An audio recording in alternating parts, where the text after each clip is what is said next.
A todos y a todas quienes se están uniendo ya en estos minutos a esta transmisión que estamos haciendo para ustedes.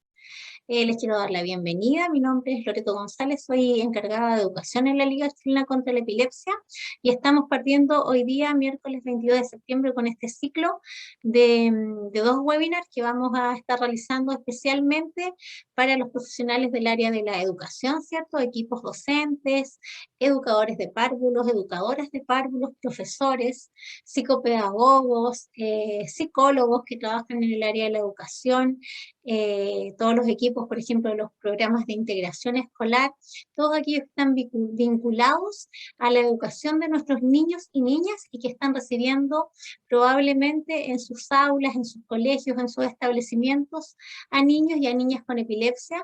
Y ahora que estamos ya volviendo gradualmente a la presencialidad, se presenta este desafío también de estar preparados, ¿cierto?, para poder atender de forma segura a estos niños y niñas con este diagnóstico y también estar súper preparados con todos los conocimientos y sin ningún temor para poder actuar de la mejor manera si es que tenemos que atender a uno de nuestros alumnos en una situación de crisis de epilepsia, que es una situación que puede ocurrir en cualquier lugar y en cualquier momento, pero en el aula probablemente va a ser uno de los lugares donde ocurra esta situación. Entonces les damos la bienvenida y les quiero contar que este ciclo va a constar específicamente de dos fechas de reuniones, va a ser hoy día miércoles 22 y el próximo miércoles 29 de septiembre. Hoy día vamos a estar abordando todos los aspectos que tienen que ver más bien con la perspectiva desde el ámbito de la salud. Nos va a estar acompañando un neuropediatra experto en este tema y una enfermera para presentarnos algunos contenidos en relación a los conceptos más generales sobre el diagnóstico de esta enfermedad, el tratamiento, el pronóstico de la epilepsia, cómo manejar adecuadamente una crisis, cuáles son los criterios bien claros de derivación a un servicio de urgencia, etcétera, etcétera. Y la próxima semana vamos a abordar todo lo que tiene que ver con los aspectos más propios de la pedagogía, ¿cierto? De nuestras metas y nuestros desafíos como docentes en relación al desarrollo cognitivo, el desarrollo socioemocional de nuestros niños y niñas con epilepsia y también aspectos relacionados con su conducta en el colegio. En esta oportunidad, la próxima semana nos va a estar acompañando nuestra psicopedagoga experta en el tema, que es Denise Droguet, que va a estar dándoles una interesante charla también sobre esos aspectos que son tan importantes. Les quiero contar que esta actividad la estamos transmitiendo en vivo en este momento también a través de nuestro Facebook, del Facebook de la Liga Chilena contra la Epilepsia Oficial, y que también está siendo grabada para que posteriormente se pueda visualizar a través de nuestro canal de YouTube. Entonces, voy a dejar de compartir esta primera imagen para darle la bienvenida a quienes van a ser hoy día nuestros panelistas invitados y van a estar desarrollando algunos temas importantes para ir aprendiendo de qué se trata todo lo relacionado con la realidad de la epilepsia. En primer lugar, darle la bienvenida al doctor Tomás Mesa, neuropediatra, epileptólogo. Él es director de la Liga Chilena contra la Epilepsia y además es el presidente del Comité Latinoamericano del IBE, del International Bureau para la Epilepsia. Y posteriormente va a estar con nosotros la señora Anita Godoy, enfermera de profesión, con una vocación muy cercana al ámbito de las epilepsias, porque además es presidenta del voluntariado de la Liga Chilena contra la Epilepsia en la ciudad de Punta Arenas. Esta actividad también la organizamos como una iniciativa que parte localmente ahí en la región de Magallanes, pero que se hizo luego ya una invitación abierta al resto de las regiones y a Latinoamérica para conversar de este tema que es de gran que despierta gran interés en realidad, sobre todo en los profesores de distintas partes que se ven enfrentados a esta situación. Entonces, para iniciar esta conversación, los invito a que puedan hacernos llegar todas sus preguntas a través del panel de preguntas que tiene incorporada esta plataforma de Zoom. Posteriormente, nuestros especialistas van a estar tratando de responder cada una de estas preguntas en vivo o de manera privada, y que también puedan interactuar con nosotros a través del chat, si es que nos quieren hacer algún comentario, hacernos llegar sus saludos, etcétera, etcétera, etcétera. Entonces iniciamos este primer conversatorio con la presentación del doctor Tomás Mesa, quien nos va a estar hablando de algunas generalidades en torno al diagnóstico y el tratamiento de las epilepsias. Doctor, bienvenido y muchas gracias.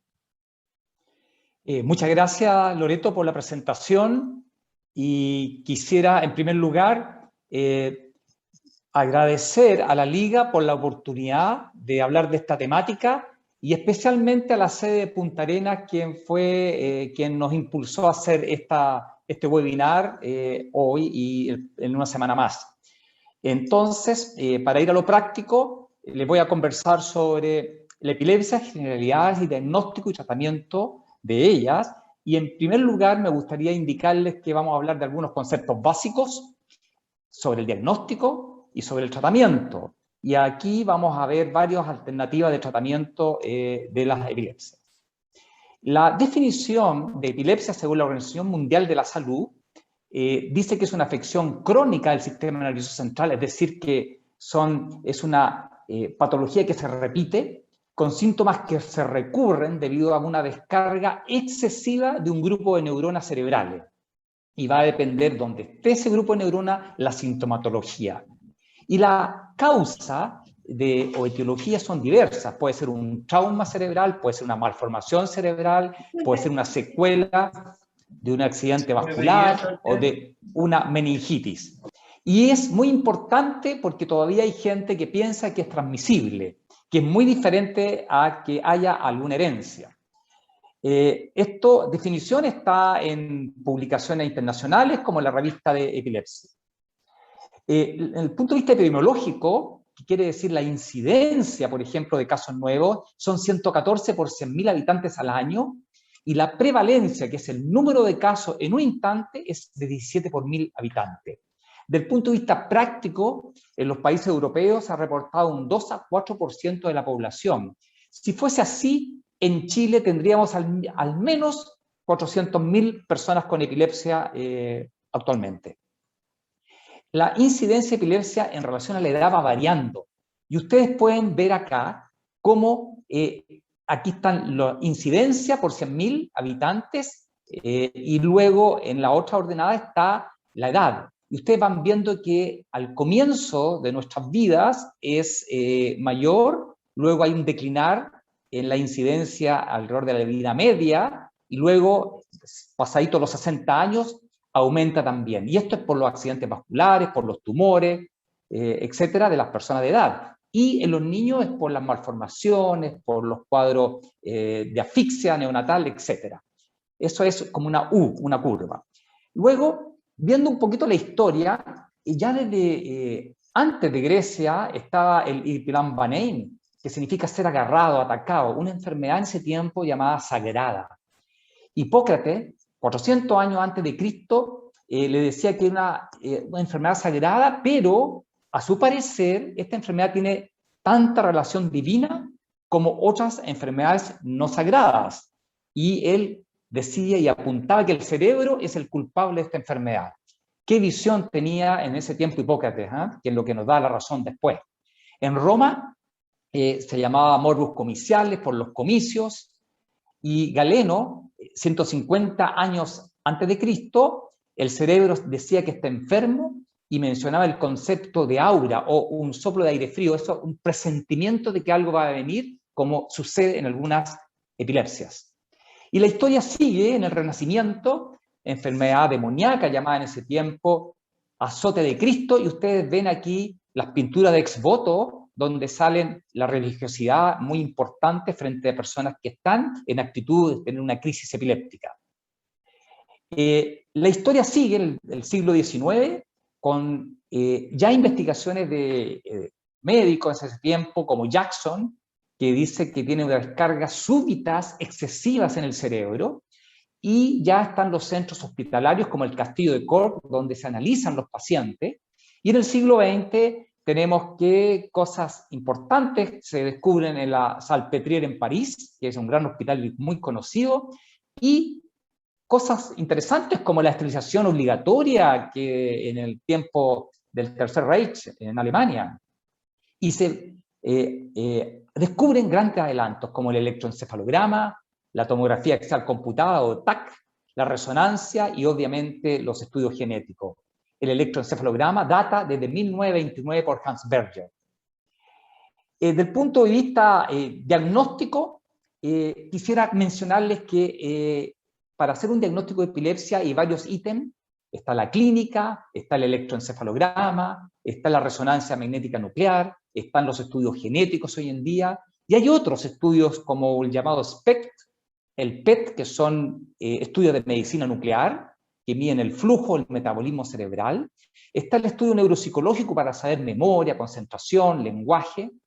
Y está el de calidad de vida, que para nosotros es importantísimo porque en epilepsia no solamente son las crisis, sino que es la calidad de vida que hay que manejar. El diagnóstico entonces de epilepsia es clínico, predominantemente es lo que uno ve, lo que le pasa al paciente. Y es muy importante y fundamental el interrogatorio. Ojalá que haya testigos, la secuencia del tiempo, cómo fue sucediendo los diferentes signos, el momento de la ocurrencia, si fue en sueño o en vigilia, y una descripción minuciosa de lo que ocurre y cuáles fueron los factores desencadenantes, porque, por ejemplo, se privó de sueño, mucho videojuego, por ejemplo, etc. Ahora, hoy día tenemos la suerte de que con los celulares estamos videando mucho de las crisis y que nos han servido tremendamente para poder delimitar bien cuál es la signología. Y cuando uno tiene estos antecedentes, uno dice, ¿cómo la clasifico estas crisis para poder darle el mejor manejo? Y están las crisis que se llamaban focales y las generalizadas. ¿Cuál es la diferencia? Las crisis focales, a su vez, tienen unas que son sin alteración de conciencia. Por ejemplo, yo veo que mi mano se mueve y estoy consciente de que se me está moviendo. Pero hay otras crisis en que yo hago cosas automáticas, en que yo no estoy al tanto de lo que me está sucediendo, sino que me cuentan. Esas son las crisis focales. Y también están las crisis generalizadas, que la diferencia es que parten de todo el cerebro. En cambio, las focales parten de una región muy especial, de un lóbulo, del temporal, del occipital, de cualquier otro. Las generalizadas parten de todo el cerebro y uno no se da cuenta de nada y habitualmente son las más graves. Aquí tenemos las crisis focales, antiguamente llamadas parciales, simples, es decir, que no me altera mi conciencia y va a depender de la región de este cerebro de donde vengan. Por ejemplo, si me vienen de este lugar acá, está la pierna, donde reside un homúnculo, que es donde está la zona donde están las neuronas de las piernas. También, y ahí se me va a mover la pierna. Puede ser del tronco, de nuestro tórax, puede ser el brazo, si vienen de este lugar. Entonces va a depender del lugar donde vengan la sintomatología que vamos a tener.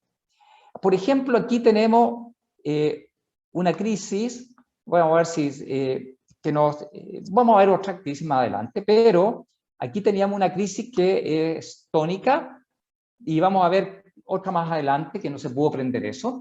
Y está las crisis complejas, que son crisis con automatismo. Nosotros aquí no nos damos cuenta y vienen de diferentes lóbulos, también va a depender de la zona. Por ejemplo, si viene del lóbulo temporal, vamos a tener problemas de audición, cosas raras, o que estamos visualizando cosas raras si viene de la región occipital, o vamos a tener fenómenos psicomotores como movimiento masticatorio, automatismo de abotonarse y desabotonarse la ropa, etc., y cuando vienen del lóbulo temporal, por ejemplo.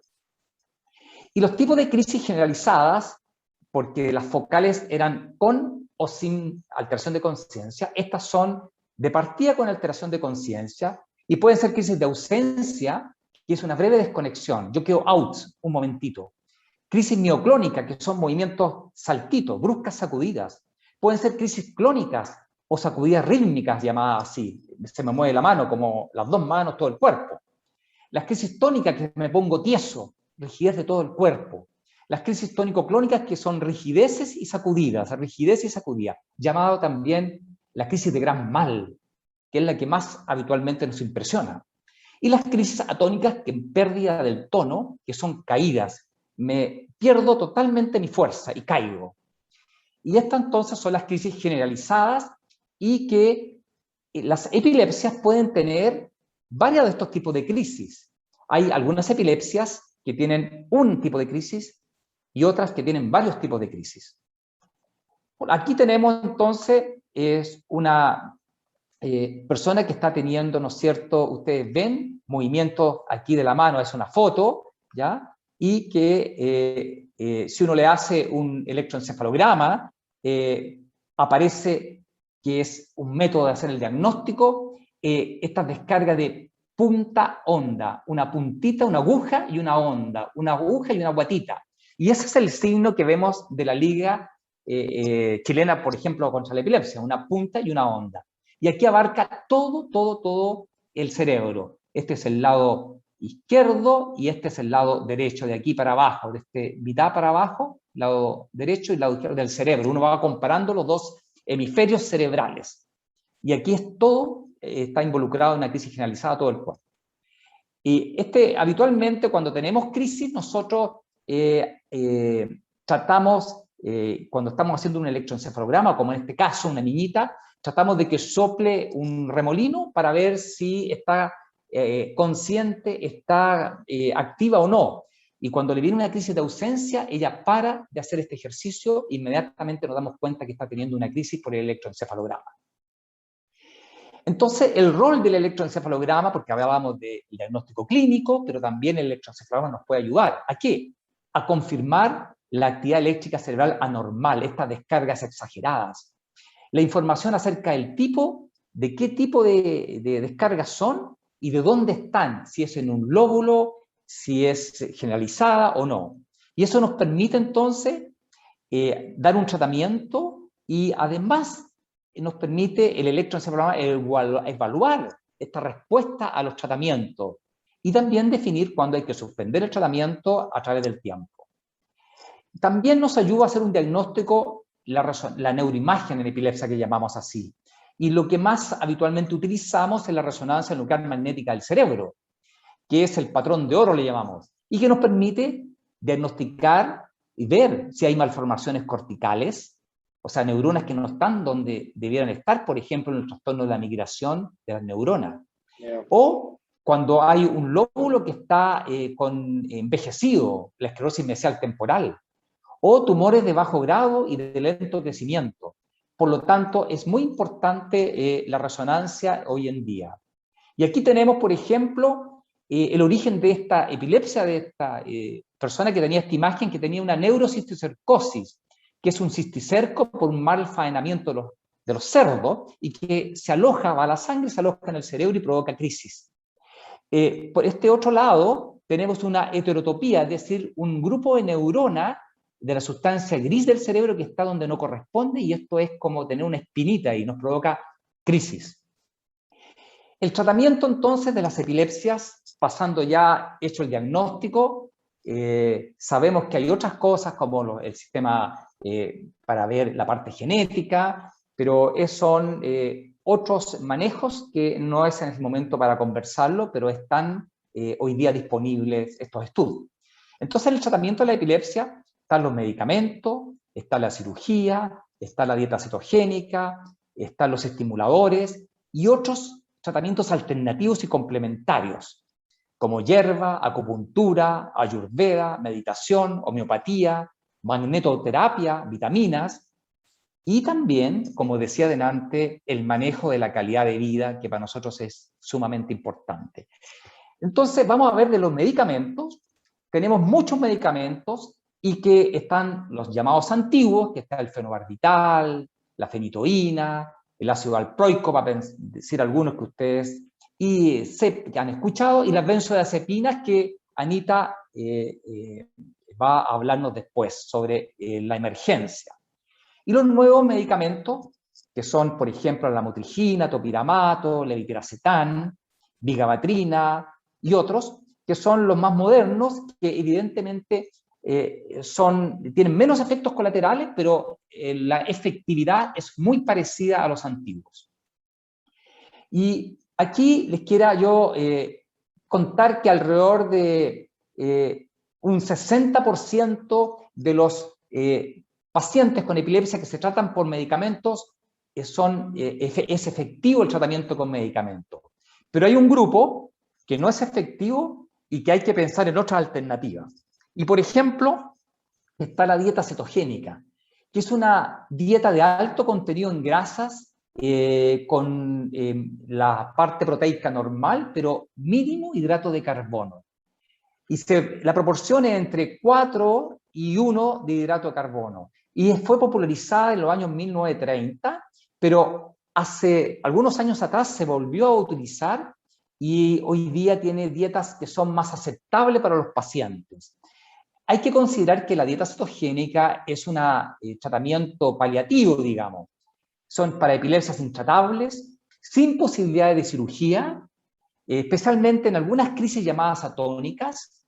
Hay algunos síndromes, por ejemplo, Lennox-Gastaut o otros llamados déficit de GLUT1, y tiene que tener un mínimo de 3 meses de tratamiento y duran hasta 2 a 3 años de tratamiento la dieta cetogénica.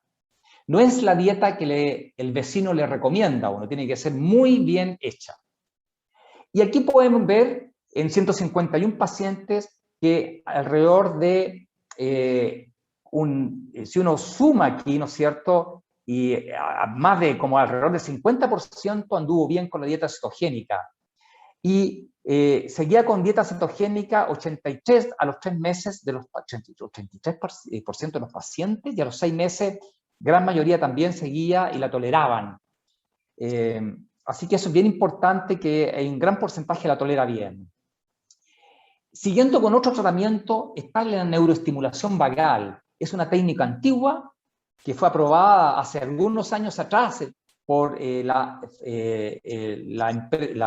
Fundación Norteamericana para los Tratamientos, y es como el ISP, el FDA de aquí de Chile, y es una estimulación eléctrica intermitente al nervio vago, que es un nervio que inhibe las descargas de nuestro cerebro. Son pequeños estímulos eléctricos al nervio vago, y se pone aquí un marcapaso que se conecta a un nervio llamado vago que va al cerebro y que inhibe. Y esto es manejado por un computador donde uno estimula este dispositivo que hay debajo de la piel y que le pone ciertos parámetros de estimulación cada 5 minutos, cada 10 minutos, con cierto voltaje. También es un tratamiento paliativo y que básicamente disminuye la cantidad de crisis, pero muchas veces no las aborta todas las crisis. Aquí tenemos que, a través del tiempo, dice 3 meses, 6 meses, 12 meses y 18 meses, cómo la disminución de las crisis va aumentando. Inicialmente un 23% de disminución de crisis, hasta aquí a los 18 meses un 44% de la disminución de las crisis con este estimulador vagal. Es un examen, digamos, un aparato caro también, vale un auto nuevo. Luego viene la cirugía.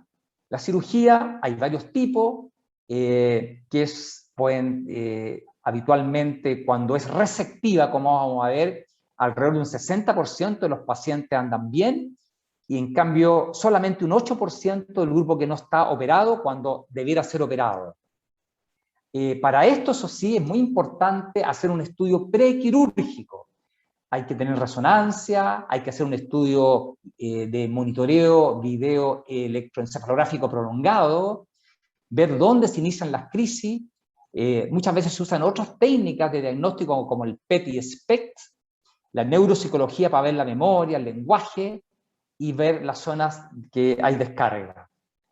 Y entonces hay cirugías, ¿no es cierto?, receptivas, donde el lóbulo temporal es la mayor parte de ellas, y fuera del lóbulo temporal son menos frecuentes la cirugía de esta.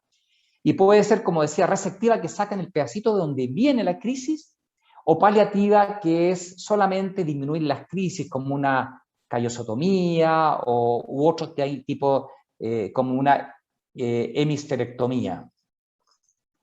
Aquí, para hacer muchas veces la cirugía de la epilepsia, es necesario hacer una corticografía, es poner un electrodo sobre el tejido cerebral y estimular cada una de las zonas para saber que no la vamos a dejar paralítica ni muda a la persona.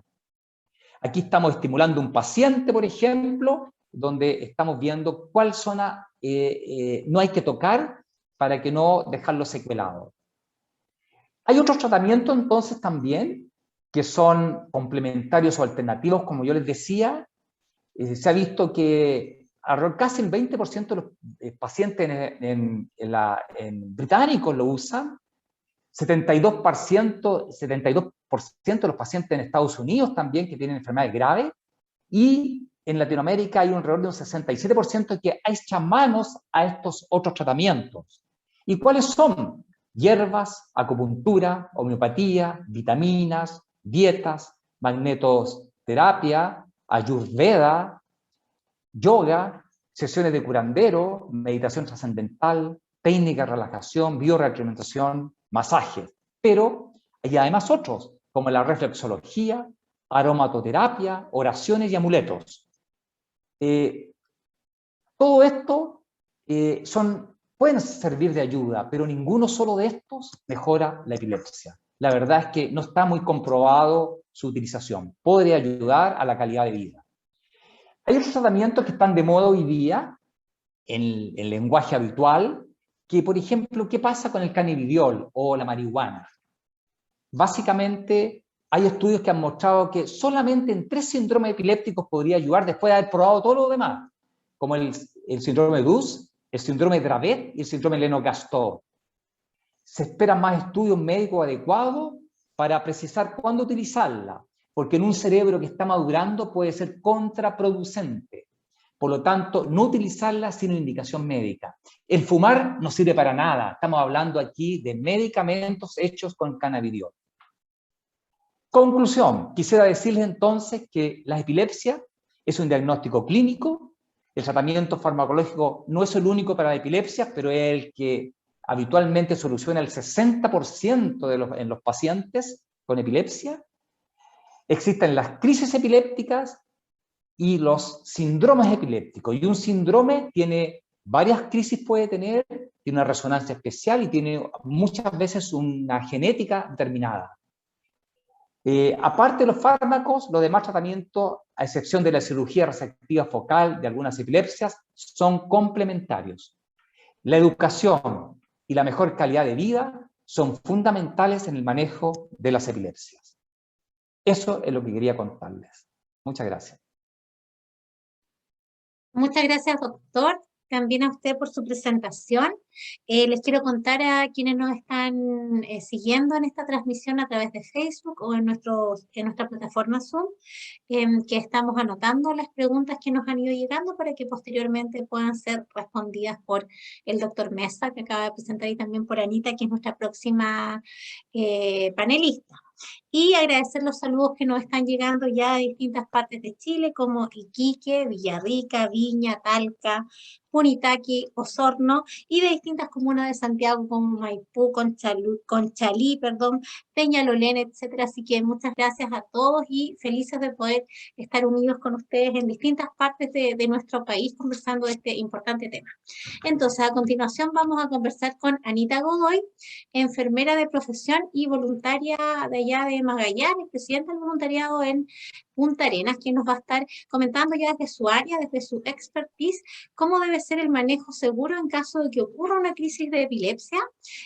Otros aspectos también muy importantes, como cuáles son los factores precipitantes de crisis de epilepsia que hay que tener en cuenta para prevenir o hacer la protección, ¿cierto?, para que no ocurran estas crisis, cuándo hay que ir a urgencia, etcétera, etcétera. Todo eso que es súper importante de saber, por ejemplo, para los profesores en caso de recibir a un alumno o a un alumno con esta enfermedad. Bienvenida, Anita, y ahora la dejo a usted para que presente su tema. Hola, muy buenas tardes a todos, espero que se encuentren muy bien. Voy a compartir pantalla la presentación del manejo seguro de crisis. Lo que nosotros esperamos un poco que ustedes igual puedan internalizar es la necesidad de que dentro de las instituciones escolares, de enseñanza básica, de enseñanza media, en las universidades, podamos establecer instituciones que sean seguras para los pacientes y en este caso para nuestros niños. Las instituciones seguras una institución segura implica de que cada institución sea capaz de contar con una formación básica en el manejo de emergencia que son emergencias vitales, que no necesariamente tienen que ver las emergencias que habitualmente nosotros conocemos. Anita, que antes de son que incluidas sigas dentro con la de presentación, educación. perdón, te voy a interrumpir porque Dime, estamos dime. escuchando un poquito despacio. Si puedes como hablar un poquito más fuerte o vemos si es un problema de la banda del internet, pero te estábamos escuchando bien, pero un poquitito despacio. Así que si se puede ajustar ahí el volumen o hablar un poquito más fuerte porque eso es lo que me comentan un poquito acá en el chat. Perfecto. No sé si ahí se escucha bien. Ahí mejoró harto. Ya. Quizás si Perdón por la saco interrupción. los audífonos, no te preocupes. Y si saco los audífonos, probemos sacando los audífonos. Anita, ahí se escucha bien. Ahí te estamos escuchando súper bien, Anita, así que dele nomás. Ahora se escucha bien, me contestan acá por el chat, así que continuemos, Anita. Estábamos ahí atentos a lo que nos comentabas en relación a esta sugerencia para cada uno de los establecimientos.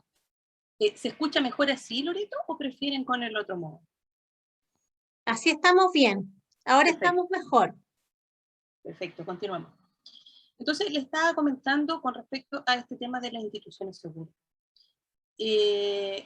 En general, las instituciones son seguras y se preocupan mucho de todos los que son los ámbitos, por ejemplo, de la infraestructura, qué hacer en caso de evacuación, qué hacer en caso de que haya algún sismo, como nosotros evacuamos a los niños o a los alumnos. Sin embargo, las instituciones, lo que nosotros esperamos también es que las instituciones sean seguras desde el punto de vista de la emergencia vital.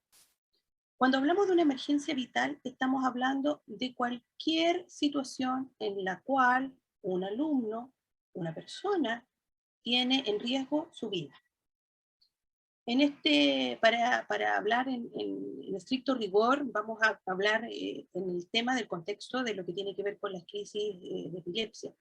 Sin embargo, hay otros tipos de emergencias vitales que son conocidas por todos y que tienen que ver, por ejemplo, cuando alguna persona requiere un auxilio inmediato o cuando una persona requiere, además que exista, por ejemplo, estos desfibriladores en los colegios, en las instituciones, en caso de que hubiera una reanimación cardiopulmonar básica que sea necesario de utilizar en una persona. Entonces, lo que nosotros buscamos y sugerimos en el caso de tener una institución segura es protocolizar, tener un plan de acción. Qué importante es poder identificar en este contexto cuáles son los niños, cuáles son las personas que en nuestra institución tienen esta condición de epilepsia. Reconocer en ellos cuáles son los tipos de epilepsia que tienen estos niños. Ya lo escuchamos de parte del doctor Mesa, los tipos de epilepsia que existen. Es súper importante eso. Apoyar en la administración de fármacos. Muchas veces las personas necesitan de que en las instituciones, cuando son los niños más pequeños, efectivamente, tengan la posibilidad de administrar los fármacos por un adulto responsable, en el horario de que están los niños en el colegio. Identificar dentro de todo el grupo o curso los compañeros o las personas que puedan apoyar y que puedan colaborar en caso de crisis de estas personas. Pueden ser los profesores, pueden ser los inspectores, los compañeros, los mismos compañeros. Establecer estos nexos dentro de la institución es fundamental. Y además, establecer también un vínculo entre la familia y también con el colegio, porque cuando se vinculan ambos lados, la comunicación es súper efectiva y podemos tener una buena calidad de vida de las personas en esta condición de epilepsia. Porque el apoyo es fundamental, el apoyo en el autocuidado del niño, en el apoyo en el autocuidado de la persona, es una labor que es importantísima para que nosotros podamos considerar que una institución es segura.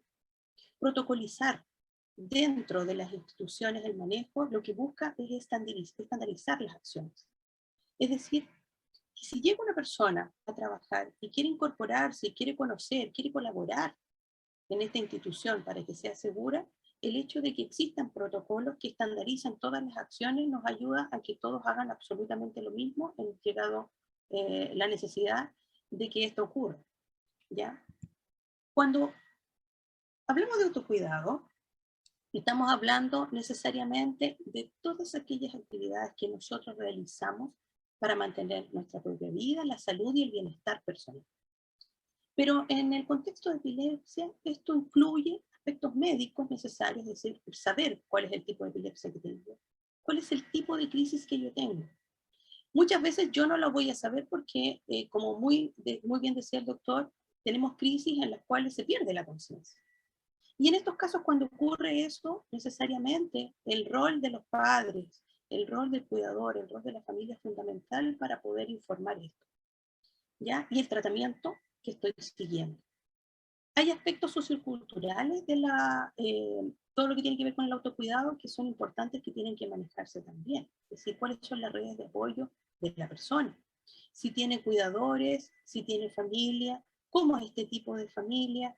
Hay aspectos fundamentales incluso como a quién debo recurrir yo en caso de que la persona tenga una crisis y a dónde la derivo en caso de que esta persona necesite apoyarse con una red de urgencia hospitalaria. El plan de cuidados está dentro también de lo que tiene que ver el autocuidado de la persona. Es decir, ¿cuál es la actividad física que yo tengo recomendada? Efectivamente, ¿será necesario que la persona deje de hacer educación física? Muchas veces no es necesario que deje de hacer actividad física. Sí, lo importante es que esa persona cuando hace actividad física sea observada, claramente. ¿Ya? ¿Qué pasa con la alimentación? ¿Qué es lo que estoy consumiendo? Las horas de sueño son súper importantes. En general, las personas que tienen epilepsia tienen que tener la cantidad suficiente de sueño, y este sueño tiene que ser reparador, porque puede ser precipitante de una crisis la falta de sueño. El uso de videojuegos. Estamos en pandemia y por lo tanto lo que es pantalla ha sido muy utilizado por todas las personas y por nuestros niños, y por lo tanto el uso de videojuegos es fundamental. Definir si es que existen videojuegos que pueden hacer que hubiera una ocurrencia de alguna crisis, ¿ya? Porque pueden ser factores precipitantes de crisis. Por lo tanto, nosotros tenemos que reconocer eso. Ahora, esta es una lista muy chiquitita de cuáles son los factores principales precipitantes de crisis. Y aquí tenemos el olvido de las dosis de los medicamentos, ¿ya? Porque muchas veces podemos tener un medicamento, pero en algunas oportunidades puede haber más de un medicamento al mismo tiempo que se está consumiendo o administrando para la epilepsia. Cuando hay ingesta de alcohol u otras drogas recreacionales, esto lo vemos mucho en las personas que son más adolescentes, ¿ya? Producto también de la etapa del desarrollo en el que están. Estados febriles en niños más pequeños. El tratamiento con otros fármacos, ¿ya? Como anticonceptivos o antidepresivos. Y la privación de sueño, que es fundamental como un factor precipitante de crisis. Esto lo mencionó el doctor Mesa, pero lo menciono nuevamente porque hay una diferencia entre las crisis que son desde el punto de vista focal a las generalizadas. ¿Por qué? Porque en las crisis focales lo que nosotros esperamos es que ustedes siempre mantengan la calma, que se despeje el área cercana a la persona. Esto es súper importante. Las personas que están observando, que están mirando, tienen que ser un observador activo, de tal forma que puedan ellos también cuantificar el tiempo de la crisis focal. Y evaluar el compromiso de conciencia, porque como muy bien lo dijo el doctor Mesa, puede o no puede haber compromiso de conciencia, y por lo tanto es una cosa que es importante definir. Eso, a modo de resumen, en todo lo que es una crisis que es focal. Pero cuando tenemos crisis generalizadas, ya puede haber una intervención que tiene que ser un poquito más dirigida, y por lo tanto les voy a mostrar a ustedes unos pequeños videos para dejarlos un poquito más claros.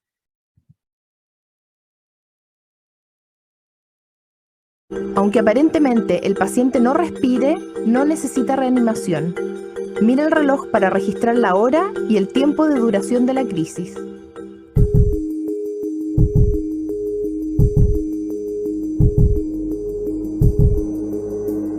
Intenta que el paciente esté lo más cómodo posible. Pon algo blando debajo de su cabeza para que no se golpee. Haz espacio a su alrededor. Sácale anteojos u otros objetos que puedan producir heridas. Suelta todo lo que pueda apretarle, como corbata, cinturón o botones. No trates de impedir los movimientos propios de la crisis. El paciente se recuperará por sí solo en pocos minutos. Mantén alejados a los curiosos. Solo 1 o 2 personas son necesarias para prestar los primeros auxilios. Todo el mundo cree que para evitar mordeduras hay que poner algo en la boca del paciente, pero esto no es así. La lengua no se traga y las mordeduras no son graves. Tratar de abrir la boca en este momento puede provocar una fractura en la mandíbula. Tampoco hay que dar nada de comer ni de beber, incluyendo medicamentos, ya que podría ahogarse. En la mayoría de los casos, una crisis tónico-clónica dura unos 2 minutos.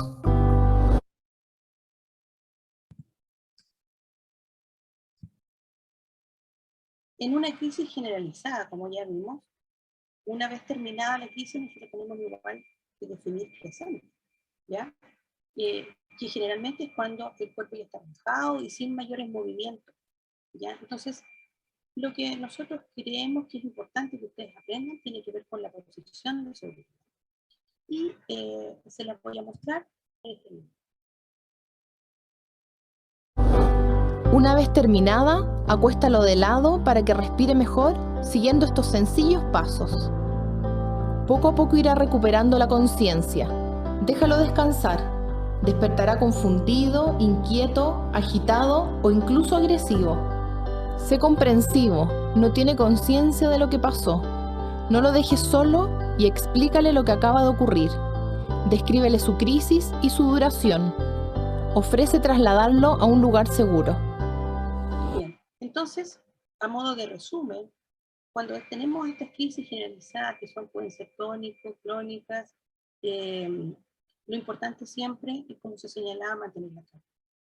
¿Ya? Despejar el área cercana al paciente y recostarlo. ¿Ya? Tratar de poner algo bajo la cabeza para evitar que se dañe. ¿Ya? Tomar el tiempo es fundamental. No reanimar. Cuando hablamos de reanimar, hablamos de no realizar maniobras de reanimación, ya que son las que habitualmente nosotros vemos, en donde las personas hacen masajes cardíacos, ¿ya?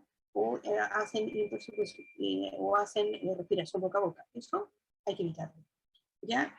No interferir con los movimientos, hay que dejar a la persona y no introducir, como muy bien decía el video, nada dentro del labio. Y luego de terminar la crisis, otra vez para recordarles, hay que recostar a la persona de lado. Esa es una posición segura, ¿ya? Porque, como también se mencionaba en el video, puede ocurrir que la persona, como está con pérdida de la conciencia de la situación que está ocurriendo, la persona igual puede tener algunas otras cosas que le pueden ocurrir, que puede tener, no sé, los esfínteres se pueden aflojar, ya puede también sentirse mal, mareada, ya si ha consumido algún alimento, puede haber vómitos también. Entonces, esa es una posición muy segura, ¿ya? Y obviamente esperar que recupere la conciencia, nunca dejarlo solo, y una vez que despierte, orientar. ¿Ya? Las personas cuando han tenido una crisis, en general quedan desorientadas, no saben lo que ocurrió, y es importante que ellos sepan lo que ocurrió. ¿Ya? Orientarlo es fundamental para llegar a casa, ¿ya? Y llamar a algún familiar. Por eso es importante que dentro de las instituciones pueda esto estar protocolizado de tal forma de que las personas sepan a quién acudir en caso de urgencia. Ahora bien, es súper importante qué hacer en caso de que esta crisis se mantenga, o cuando yo tengo que llevar a una persona a un servicio de urgencia. Bueno, si nosotros estamos observando una primera crisis, es necesario llevar. En caso de que tengamos un adolescente, una persona adulta en la universidad que está con un embarazo, también hay que llevarla a la urgencia. Si la crisis dura más de 5 minutos, por eso es fundamental el tiempo que nosotros estábamos mencionando delante. ¿Ya? Cuando una persona no ha recuperado la conciencia después de 30 minutos. Hay una fase que nosotros denominamos postvital, en donde la persona queda desgastada, queda cansada y que puede quedar dormida después de una crisis. Pero si esta persona no recupera la conciencia después de 30 minutos, hay que llevarla a la urgencia. ¿Ya? Cuando la persona vuelve a tener una crisis y después no recupera la conciencia, igualmente hay que llevarla. Y si nosotros que hemos observado esta crisis nos damos cuenta de que tiene una lesión producto de esta crisis, ha tenido un golpe, ¿ya? O se ha generado una herida, también hay que llevarlo a la urgencia. Delante el doctor mencionaba que como uno de los medicamentos son las benzodiazepinas. Las benzodiazepinas habitualmente se administran cuando hay una urgencia también, porque el efecto relajante que tiene las benzodiazepinas hace que la persona salga de la crisis, ¿ya? Pero principalmente porque relaja el cuerpo, relaja la musculatura. Y eso generalmente es un medicamento que se administra en las urgencias, ¿ya? Pero para efectos prácticos, lo que nosotros tenemos que saber para poder apoyar, ayudar, coordinar acciones que mejoren la vida de estas personas, lo ideal es esto. En general, el uso de los fármacos están generalmente se hacen cuando están en las urgencias o en las hospitalizaciones de los pacientes. Y para ir terminando, les dejo el correo del voluntariado de nosotros en Magallanes, por si acaso estuvieran interesados allá nuestra gente de Magallanes para consulta o alguna necesidad particular en que nosotros como voluntariado lo pudiéramos hacer. Muchas gracias.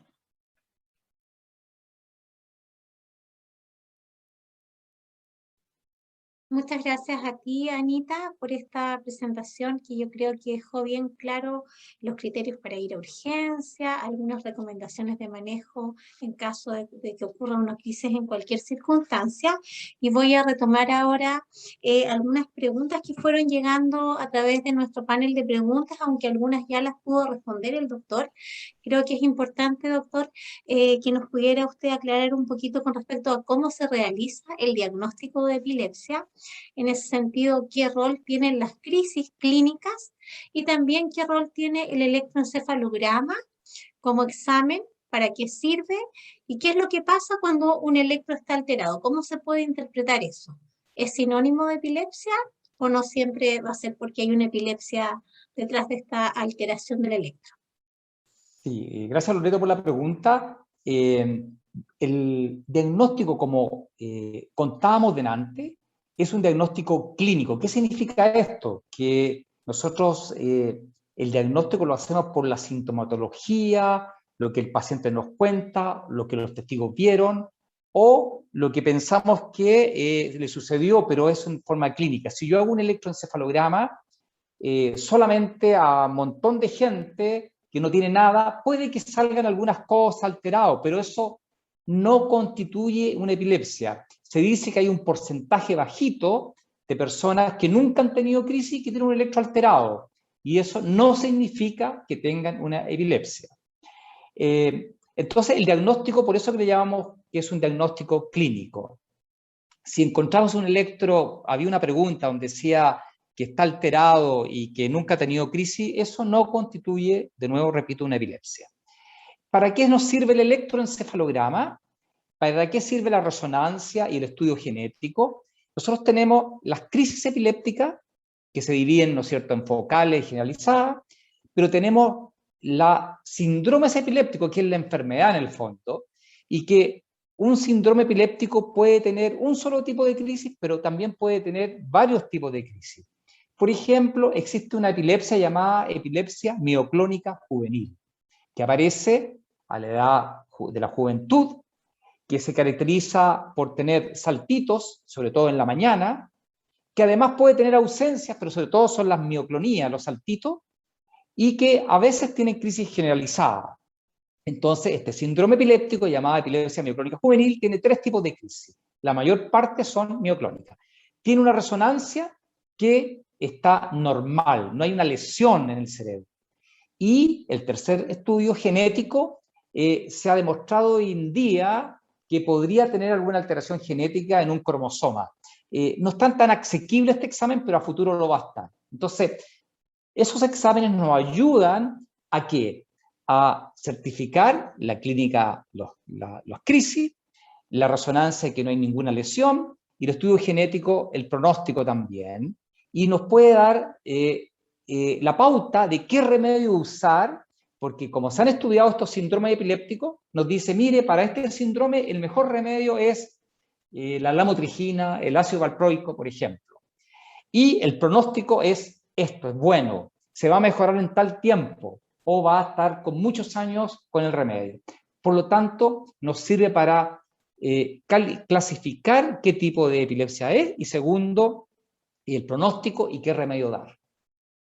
Súper. Entonces, un electroalterado no es sinónimo de epilepsia. No es sinónimo de epilepsia. Y la importancia también de hacer un estudio bien profundo y también de estas crisis que sean clínicas como lo más importante. Nos preguntan para ti, Anita, en relación, tú señalaste ahí la importancia de registrar el tiempo de duración de la crisis. Específicamente, ¿cuál es el tiempo que se registra? ¿Se registra desde que se emite el grito hasta que terminan los movimientos, como para ser bien precisos? Y durante el periodo post-crisis, por ejemplo, el que ocurra que el paciente se orine, ¿es más grave si el paciente se orina o no tiene nada que ver? Bien. No sé si se escucha bien, fuerte y claro. Sí, sí se escucha bien, ahora sí. En realidad, la toma del tiempo tiene que ser desde que la persona inicia su crisis. Efectivamente, de repente puede que la persona emita un sonido, a partir de ese momento se empieza a contabilizar el tiempo. O muchas veces cuando son con crisis que son generalizadas, nosotros nos percatamos cuando la persona está en el piso o cuando se ha caído ya desde donde esté. Ahí nosotros tenemos que contabilizar hasta que la persona cese sus movimientos. Lo mismo ocurre en las crisis focales. Nosotros nos vamos a dar cuenta que hay una crisis focal porque, como mencionaba el doctor Mesa, se puede estar moviendo una mano, ¿ya? O puede estar moviéndose solamente ¿cómo se llama? Una parte de la expresión facial. Ahí, en ese momento, nosotros empezamos a contabilizar el tiempo, ¿ya? Y por lo tanto, es súper importante eso, ¿ya? El tema del tiempo. Que una persona se orine o tenga relajación de esfínter no significa que es más o menos grave su crisis. Simplemente que su crisis se expresó de esa forma en ese momento, ¿ya? No necesariamente todas las crisis van a propender a que la persona pierda o relaje esfínter. No es una cosa muy frecuente, pero puede ocurrir, ¿ya? Puede ocurrir dentro de todas las cosas que le pueden pasar a la persona que está en crisis. Muy bien, entonces no alarmarse si el alumno se orina en ese momento, puede ser porque su vejiga tenía mucha orina, no necesariamente es más grave. Y también es importante registrar el tiempo bien objetivamente desde que se inicia la crisis o que nos demos cuenta de que parte esta crisis para poder tener este criterio que tú nos señalabas de luego de 5 minutos poder ir a urgencia. Doctor, ¿todas las crisis tienen componente motor? Nos preguntan acá en nuestro panel de preguntas. Sí, es una muy buena pregunta, porque el llamarle a las crisis convulsiones no es tan correcto, porque en epilepsia nosotros le tenemos crisis epilépticas. Y las crisis epilépticas pueden ser convulsivas o no convulsivas. Convulsivas se refiere a que hay movimientos. Y no convulsiva se refiere a que no hay movimientos, pero sí hay otros tipos de crisis, como son las ausencias. Yo estoy hablando con ustedes y sigo hablando. Eso fue una ausencia. Eso yo no me di cuenta, se dieron cuenta ustedes, pero no me moví. Quedé inmóvil y no hice movimientos. También hay otros tipos de crisis como que quizás uno no podría llamarlas así, que son las fugas psicomotoras, llamadas antiguamente, o parciales complejas, donde, ¿qué hago yo? Camino, hago cosas como normalmente hago, lo único que no corresponde a lo que yo debiera hacer. Por ejemplo, subirme una micro y de repente parar, darme cuenta en el paradero de la micro, y ahí darme cuenta de por qué estoy aquí, preguntarme por qué estoy aquí, porque yo no era mi intención venir para acá. Entonces, esa es una epilepsia del lóbulo temporal. Yo tengo un paciente, por ejemplo, que llegó después del colegio a su edificio de departamento, se metió al departamento, se empezó a desvestir para cambiarse ropa como lo hacía habitualmente, pero la persona que estaba al lado le dijo: ¿y tú qué haces aquí? Tu departamento es en el piso más arriba, estás en la misma pieza de tu casa, pero no estás en el departamento. Y él estaba sin pérdida de conciencia, pero alterado de conciencia. Y él no hizo convulsiones, sino que hizo automatismos. Y ahí descubrimos que tenía un tumor en el lóbulo temporal, se operó y nunca más tuvo crisis. Así que la respuesta es que no todas las crisis tienen movimiento. Y en relación a lo mismo, doctor, esto que usted nos comenta, que uno puede interpretarlo como un comportamiento o una conducta un poco errática de la otra persona y en realidad es una crisis, o otro tipo de entidades o manifestaciones, pueden hacer que el diagnóstico sea difícil de llevar a cabo. Se puede confundir esto con otro tipo de enfermedades, con enfermedades más del ámbito de la salud mental, o quizás en el caso de los niños con problemas de atención, porque las ausencias de repente uno no las relaciona con una crisis de epilepsia. ¿Es habitual que la Claro. manifestación nos confunda? Claro, es bien interesante porque sobre todo este webinar que va dirigido a los docentes, a los profesores, muchas veces los profesores van a ser los que van a ver, por ejemplo, los pacientes que no están teniendo convulsiones, pero sí están teniendo periodos de ausencia, de estar en la luna, pero a diferencia del déficit atencional, que uno mira el pajarito que va pasando por la ventana y se queda mirándolo y lo sigue, aquí son, pero duran lo mismo, duran 6 segundos, siempre iguales, a lo mejor los ojitos un poco más arriba y punto, y no hay ningún otro movimiento. Entonces, yo diría que una atención cuidadosa, y muchos de los profesores mandan a los pacientes diciendo que sospechan de que hay algo, y eso es muy importante tenerlo en cuenta. Por otro lado, un comportamiento extraño, por ejemplo, de empezar a hablar cosas que no corresponden, del lóbulo temporal, o fallas en la memoria, podrían en algún momento combinarse con algún otro tipo de crisis, y ahí es más difícil hacer el diagnóstico. Y cuando uno sospecha, cuando lo hace, cuando lo sospecha, es cuando todos los eventos son iguales, duran lo mismo y siempre son muy parecidos. Eso es bien importante tenerlo en cuenta. En epilepsia, las crisis pueden ser varios tipos, pero siempre cada tipo de crisis es muy parecida. Dura lo mismo y tiene la misma sintomatología. Y ahí cuando uno sospecha que está teniendo cosas muy parecidas, hay que entonces enviarlo al doctor para que le haga los exámenes que nosotros estamos hablando. Claro, entonces ahí súper importante el rol de los profesores en observar, en derivar y sobre todo en tener atención a lo que usted nos señala como estas conductas como un poco estereotipadas, que les llamen la atención para poder hacer la derivación. Gracias, doctor. Y para finalizar, la última pregunta para Anita tiene que ver con tu opinión, Anita, en relación a cómo se debe socializar o comunicar este tema del diagnóstico de la epilepsia, sobre todo en el ámbito escolar, si es algo que se debiera comunicar a los profesores, a los compañeros de grupo del alumno, del niño, de la niña. ¿Y cómo tú aconsejarías que sea el trato de este niño? ¿Deben haber restricciones? Solamente las mínimas restricciones y tratar de que haga una vida lo más normal o parecida al resto de los compañeros, porque a veces hay muchas aprensiones en la alimentación, en las actividades recreativas o sociorecreativas, en las actividades deportivas. ¿Qué aconsejarías tú frente a todos estos miedos que puede tener un colegio cuando va a recibir a un alumno o a una alumna con epilepsia, y cómo sociabilizar este tema en la comunidad escolar? Mira, lo que habitualmente pasa es que los padres no cuentan y esconden finalmente esta enfermedad, principalmente porque los niños se quedan estigmatizados.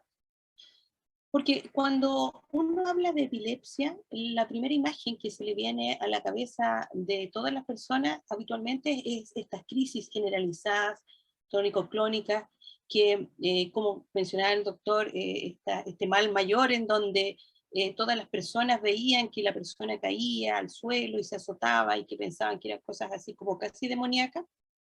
Bueno, ese estigma nosotros tenemos que sacarlo de la cabeza y principalmente el llamado es a que los padres sean los primeros en informar la situación. Yo como mamá de hijo con epilepsia, tuve que informar esto, a mí me pasó, informar esto a la comunidad escolar. Y principalmente porque igual necesitaba que me ayudaran, cuando era más pequeño, mi hijo, a administrarle ciertos fármacos.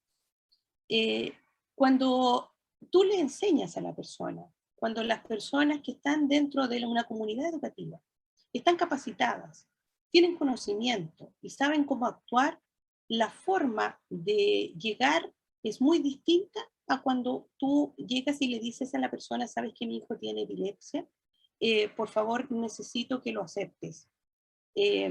Porque cuando una comunidad educativa está educada, sabe cómo hacerlo, que fue en esa oportunidad a mí me tocó realizar capacitación, informar a las personas qué es lo que tenían que hacer. Obviamente que la forma de aceptar a esa persona, en este caso mi hijo, es muy diferente. Yo creo que necesariamente los niños tienen que ser tratados como cualquier otro, ¿ya? No porque tenga epilepsia va a ser tratado de una forma distinta a la que se trata a un niño común y silvestre, ¿ya? Normotípico, como se dice, ¿ya? Porque lo único que necesitan esos niños es ser aceptados, es lo único que necesitan, ¿ya? Y cuando nosotros le ponemos trabas a esta forma de entregar la información, tratando de que los niños sean sean súper cuidados, ¿ya? Lo único que genera en ese niño es que ese niño crezca en una burbuja de una realidad que no existe, porque los niños habitualmente necesitan jugar, necesitan compartir, necesitan tener amigos. Cuando tú complementas la información en un grupo curso, la socializas con todos los compañeros de una forma adecuada, en el sentido de que es una enfermedad que tiene el niño, sin embargo, no por eso es contagiosa, no por eso no la podemos ayudar, no por eso el niño no va a crecer, no va a desarrollarse en el lugar o en el entorno educativo. Cuando tú haces eso, créeme que los compañeros lo que más hacen es ser una red de apoyo para esa persona. No lo tratan distinto, por supuesto que no, pero lo van a incluir en los juegos, los van a incluir en la forma en cómo él se va a desarrollar dentro del aula, y finalmente su condición va a ser totalmente aceptada. Y cuando eso lo podemos lograr dentro de los establecimientos, lo que logramos es mejorar la calidad de vida de aquel niño que tiene epilepsia. Es lo único que logramos.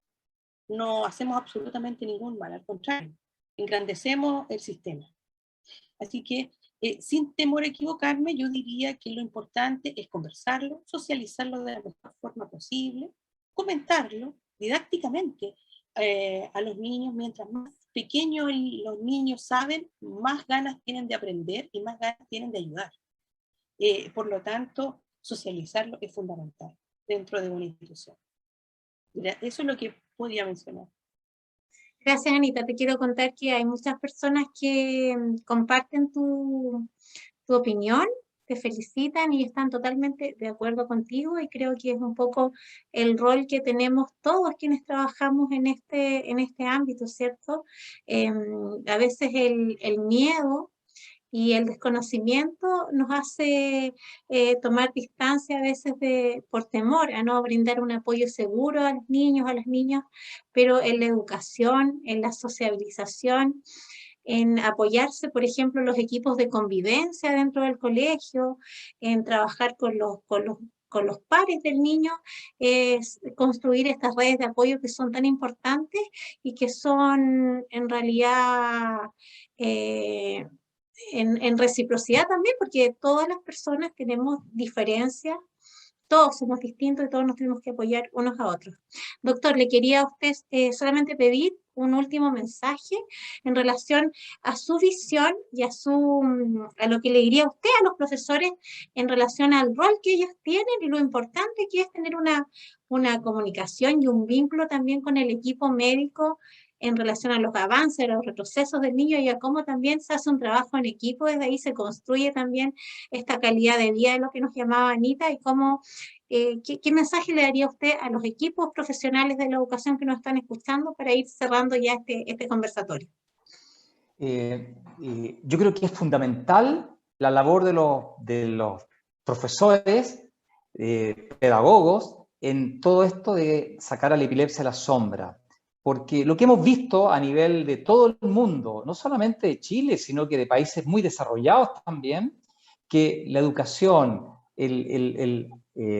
educarse en el sentido de qué es lo que es, tanto a nivel de alumnos, familias, profesionales, gobiernos, es fundamental para poder avanzar en esto de desestigmatizar la epilepsia. Por lo tanto, la labor de los docentes es tan importante que ellos se eduquen, pero sobre todo que eduquen al grupo de que están a cargo, que son los alumnos. Mientras más pequeño, lo que decía Anita, lo que decía Loreto, de poder ellos socializar estas situaciones, vemos que comprenden mejor, apoyan mejor a la familia, todo, y no hay una discriminación. Por lo tanto, el rol de del profesorado es fundamental.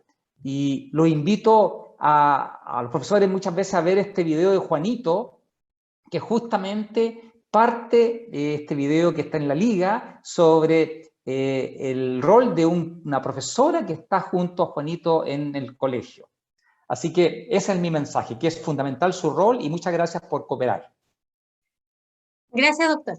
Bueno, yo les quiero contar y responder algunas de las preguntas que han llegado a través del chat también y de Facebook en relación a que esta actividad va a quedar grabada, la vamos a editar y la vamos a subir a nuestro canal de YouTube para que ustedes las puedan compartir o puedan sociabilizar el tema entre sus redes también.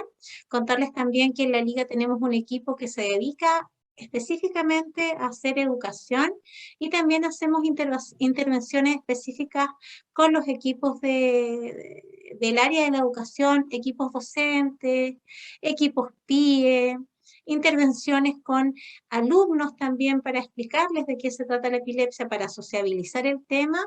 Estas capacitaciones en este contexto las estamos haciendo de forma remota, así que también si hay alguna necesidad, no duden en tomar contacto con nosotros a través de contacto@liche.cl o cursos@liche.cl o solamente entrando a nuestra página web ya van a tener toda la información. Los quiero dejar también súper invitados para la próxima semana, donde vamos a estar hablando de una serie de aspectos que hoy día no quisimos profundizar, pero que son sumamente importantes y a veces no se conversan cuando hablamos de epilepsia en el colegio y tienen que ver con cómo esta enfermedad tal vez puede tener algún impacto o hay que hacer algunas recomendaciones al profesor en relación al desarrollo cognitivo del niño, de la niña, del adolescente con epilepsia, qué funciones cognitivas se pueden ver alteradas con mayor frecuencia, qué es lo que pasa a nivel conductual, socioemocional, qué es lo que pasa con el impacto de la enfermedad, pero también con el impacto del tratamiento farmacológico en distintos ámbitos de su desarrollo cognitivo y social también. Y todos esos aspectos los vamos a abordar la próxima semana. A esta misma hora, a las 19 horas, les va a estar llegando a quienes se conectaron a través de Zoom el enlace de la actividad. Y quienes nos siguieron por Facebook son súper bienvenidos a que se conecten la próxima semana y puedan escuchar esta transmisión y puedan estar conversando de estos interesantes temas con nosotros. Nos despedimos y les damos muchas gracias a todos quienes se conectaron hoy día, a quienes participaron, nos saludaron, hicieron preguntas, comentaron a través del chat y por supuesto también a estos dos panelistas que tuvimos hoy día, agradecerles su generosidad por por compartir hoy día con nosotros todos sus conocimientos, su experiencia y estos consejos tan valiosos para los profesionales del área de la educación en relación a la epilepsia. Muchas gracias a todos y nos estamos juntando la próxima semana. Que estén muy bien. Muchas gracias. Saludos y gracias a todos.